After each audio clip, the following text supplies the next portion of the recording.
When legendary head coach Paul Bear Bryant finally came home from Texas A&M to his alma mater, the University of Alabama, when asked by reporters why he did this, he infamously said, "Because Mama called." The question is, would Mama ever call for Clemson head coach Dabo Swinney? Hey lifers, Dustin here, and in this video I want to take a look at just that question. Would Dabo ever go to Alabama after Nick Saban retires? If you enjoyed this video, make sure to give it a big thumbs up. Make sure to comment your thoughts down below, and if you have not already, make sure to subscribe to this channel if you enjoy college football content. Now, Dabo's ties to the University of Alabama obviously run deep. He was born in Pelham, Alabama, about an hour away from the main campus in Tuscaloosa, and in 1989 he walked on for the Tide, eventually earning his way to a scholarship and a national championship victory in 1992 under head coach Gene Stallings, and from 1993 until 2000 he served as an assistant in Tuscaloosa until the entire coaching staff was let go following the 2000 season. He had to take a little bit of a hiatus from coaching until, in 2003, Clemson head coach Tommy Bowden invited him to be a part of his staff, where he spent 5.5 seasons as an assistant coach until Tommy Bowden's untimely departure, in which case Dabo was promoted to interim head coach and eventually became permanent head coach. Since the mid of 2008 season, he has won a national championship over Alabama nonetheless, has had a share of at least 6 ACC Atlantic titles and 4 ACC titles. Now, the year before Dabo Swinney became the permanent man in Clemson, South Carolina, Alabama hired this little-known head coach named Nick Saban, who had already, of course, won a national championship at LSU and made a promising mark in the NFL with the Miami Dolphins, although obviously that did not work out, and he returned back to Alabama. Now, Saban obviously has turned Alabama into arguably the greatest college football dynasty of all time, maybe even the greatest sports dynasty of all time, but I keep seeing rumors swirling that he's going to retire after this season or that season, and with Saban turning 67 in October, it is starting to become a more and more valid question to ask. We've seen him flirt with other offers from schools like Texas, and returning back to the NFL. Apparently the New York Giants job is one he covers a lot, but I think he's probably in Tuscaloosa to stay. Those are probably wage negotiations basically with the university to make sure that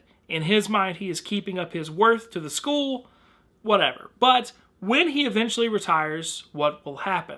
Obviously, Alabama's number 1, number 2, and number 3 targets would probably be Clemson head coach Dabo Swinney. But would he accept the job? Would he leave the program and the dynasty in the ACC that he's built in Clemson and go home like Bear Bryant did? Well, let's kind of look at the pros and cons of both sides and what I think he should do, and let me know down in the comment section what you think he should do if that situation were to ever arise, which it will. Dabo Swinney is much younger than Nick Saban. Nick Saban inevitably, unless some tragedy befalls both of them or one of them, Nick Saban will retire the game before Dabo probably does. Now, obviously, the biggest pro of going back to the capstone would be he's going home. It's always good to kind of be the guy to come home to your hometown, to your alma mater, and do good. Not a lot of head coaches have had a whole lot of success at their alma mater and certainly have not been able to bring a national championship there, which Dabo Swinney has done at Clemson. And you have to figure if you can do it at Clemson, you could probably almost certainly do it at Alabama. It's also hard to kind of deprogram 31 years of your life. I mean, until he was 31, the University of Alabama was everything to Dabo. From 1989 until 2000, it was his school and his employer and his passion and his love. And I have to imagine beating them in the national championship was kind of a weird feeling. I'm sure he would have rather it probably have been another team, but what are you going to do? It would also be the perfect situation for him to step into a new school at. Alabama is the greatest dynasty going in college football right now. They have as much, if not maybe just a little bit more talent than Clemson has been able to acquire. And if Dabo was going to make the transition, there is almost no program that would be as easily made from Clemson to Alabama. The talent would be there, the recruiting would be there, the school profile would be there, the coaching profile would still be there, and Nick Saban will have, whoever comes after him, have set the table for at least another few years of great runs if the right coach is hired. You could almost make the case that Les Miles' 2007 national championship is because of Nick Saban. There were a couple of players still on that roster, I think, that were recruited under Saban, and it was because of the profile of the school, dominating the state of Louisiana in recruiting, and things like that. That same success would be set up for Dabo Swinney at the capstone as well. There's also a lot of head coaches that kind of have to graduate into the SEC head coaching ranks. Dabo would not be one of them.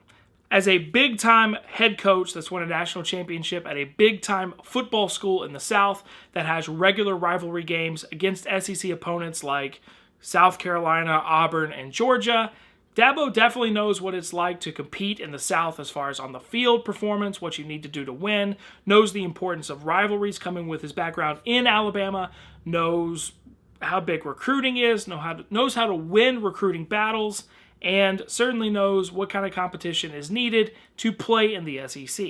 There is actually no tactical downside to Dabo making the move to Alabama in a couple of years if he needed to. He would probably get a much bigger paycheck if that's something that he is interested in. And even if he doesn't care about the money, kind of the way NFL players use it, it's a sign of respect. I'm the most paid this. I'm the highest paid that. It means I'm the best. It doesn't really matter about the money, it's more about the prestige associated with the money. He could also be only the third head coach ever to win a national championship at 2 different schools. So he could join some elite ranks if he were to go on and have successful runs at Alabama. The biggest con, in my opinion, of Dabo going to Alabama following Nick Saban is it will be really hard to break out of the shadow of other head coaches. It was mostly about pride.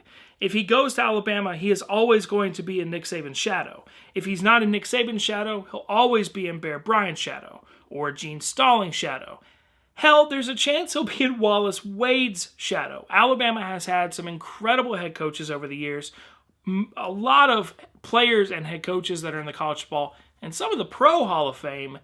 It would be very, very difficult to kind of put your own foot down and create your own path, especially this close to the Saban legacy. But at Clemson, there were really 2 head coaches that always stood above the rest. That was Danny Ford, because he won a national championship at a really young age, by the way, at Clemson, and Frank Howard, who was there for about 1 billion years and got 165 all-time career victories. But Dabo has already passed 100 victories, and he has a national championship in a time when it is harder than ever to win that championship with conference championship games, with the two-game playoff. It's just getting harder and harder to win national championships, but Dabo did it at Clemson. So, theoretically, he's only in Frank Howard's shadow, and that's only because of the all-time victory list, which I believe Dabo could break in as few as 5 seasons. At Alabama, Swinney would just be an amazing head coach in another long line history of amazing head coaches, unless maybe he can break Nick Saban's national championship record, whatever that ends up being. But at Clemson, he's a king. I mean, he could be the greatest head coach in school history if he's not already. There is a real chance that in 30 years, Clemson fans could be sitting inside of Swinney Memorial Stadium watching college football games, or the packages for the stadium could be sent to one Swinney drive. At Clemson, Dabo Swinney built this. When he took over that program in 2008, things were falling apart. The term Clemsoning was used, it seemed like, almost every single week. Clemson couldn't beat Florida State. Clemson couldn't get to the ACC championship. They certainly couldn't win an ACC championship, and they were losing bowl games to the likes of Kentucky. But he built this program. He rose it from, I don't want to say the dead, that's quite dramatic, but he rose it up. He built it bigger and better than almost anybody thought he ever could, especially since he was never a coordinator in the college ranks before becoming a head coach. It's his legacy. If he goes to Alabama, he'll be just another cog in arguably the most successful machine in college football history. But the question is, would Dabo Swinney go to Alabama? It's something he's thinking about. It's something he would be interested in, and he hasn't really shied away from it in interviews. He said once that it flatters him that people would even ask him that the idea of going home is a nice idea that he's seemed to have thought about before. I don't know how he couldn't have thought about it before, but publicly he's kind of admitted he has, and his official quote on the matter is, "You can never say never." He has nothing left to prove in Clemson, but that doesn't mean he's not hungry to try to achieve more and cement his legacy even further. Dabo's own son, Will, who is also a player for the Tigers, has said that he does not think Dabo is going to go to Alabama, especially anytime soon, but Clemson Athletic Director Dan Radakovich has admitted that he does have contingency plans in case Dabo does decide to bolt for the Crimson Tide. So, I don't really know. It'll be interesting to watch over the coming years. Like I said earlier in the video, I don't really think, unless tragedy strikes, that this is something either man will have to make an action on over the next few years. I do think that watching Saban, he's just as fired up as ever. He's just as hungry as ever. He's just as championship crazy and coaching crazy as ever. And Dabo is quite content building his own little ACC dynasty in Clemson, South Carolina. So unless something happens that's terrible, I don't think either man is going to have to make a decision anytime soon. But now I want to know what you think. Down below in the comments section, let me know, do you think Dabo Swinney should take the Alabama job if it were ever offered to him? Do you think that it would be bad for him to kind of, even if he doesn't mean to or doesn't want to chase Bear Bryant or Nick Saban's legacy? Or would it be better for him to go home? That's where he was born. That's where he was raised. That's where he went to school. That's his first love. Which one do you think? I told you at the beginning of the video that I would give you my opinion, and in my humble opinion, I think that Dabo should stay in Clemson. I do not think he should ever take the Alabama offer. I think he should let somebody else with a lot more to prove take over the Alabama job and be in Nick Saban's shadow, which they are going to have to do for several years until they can win 5 national championships, which is a pretty tall task. He has things moving and rolling at Clemson. It's his legacy. It's where he's from. And for what it's worth, Frank Howard and Danny Ford both came from Alabama. So it's not like the idea of a great Clemson coach coming from the alma mater of Alabama is the most strange thing in the world.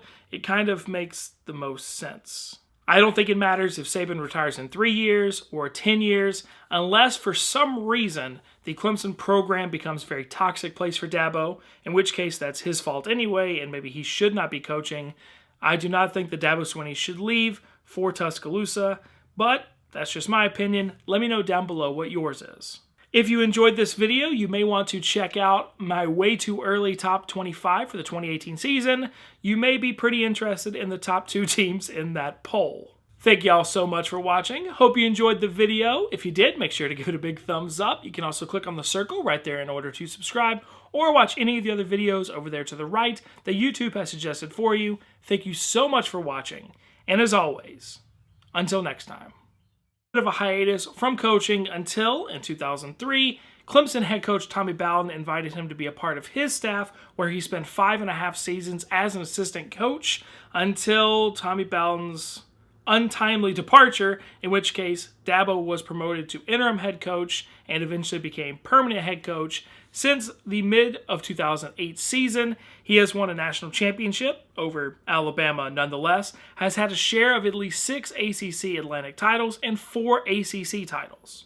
Now, the year before Dabo Swinney became the permanent man in Clemson, South Carolina, Alabama hired this little-known head coach named Nick Saban, who had already, of course, won a national championship at LSU and made just that question, would Dabo ever go to Alabama after Nick Saban retires? If you enjoyed this video, make sure to give it a big thumbs up. Make sure to comment your thoughts down below. And if you have not already, make sure to subscribe to this channel if you enjoy college football content. Now, Dabo's ties to the University of Alabama obviously run deep. He was born in Pelham, Alabama, about an hour away from the main campus in Tuscaloosa, and in 1989 he walked on for the Tide, eventually earning his way to a scholarship and a national championship victory in 1992 under head coach Gene Stallings, and from 1993 until 2000 he served as an assistant in Tuscaloosa until the entire coaching staff was let go following the 2000 season. He had to take a little bit. When legendary head coach Paul Bear Bryant finally came home from Texas A&M to his alma mater, the University of Alabama, when asked by reporters why he did this, he infamously said, "Because Mama called." The question is, would Mama ever call for Clemson head coach Dabo Swinney? Hey Lifers, Dustin here, and in this video I want to take a look at